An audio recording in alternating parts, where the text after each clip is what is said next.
वार्तांकन रोखठोक बातमी।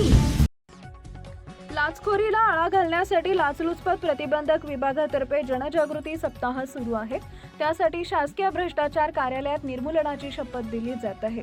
याच काळात 2000 रुपयांची लाच घेताना दक्षिण सोलापूर पंचायत समितीचा विस्तार अधिकारी अडकला। संदीप सुधाकर खरबस असं आरोपीचं नाव आहे। विशेष म्हणजे त्याचे वडील सुधाकर खरबस हे निवृत्त पोलीस निरीक्षक होते। ही कारवाई गुरुवारी सायंकाळच्या सुमारास जिल्हा परिषद कार्यालयात करण्यात आली।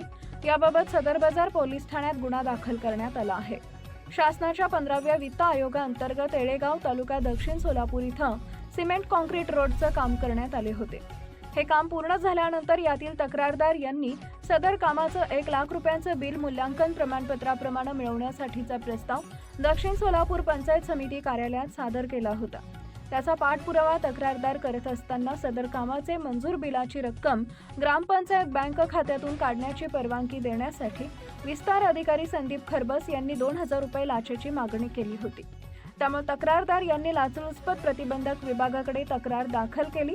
या तक्रारीची पडताळणी केल्यानंतर लाचलुचपत प्रतिबंधक विभागाकडून गुरुवारी सायंकाळी जिल्हा परिषद आवारात सापळा लावला होता।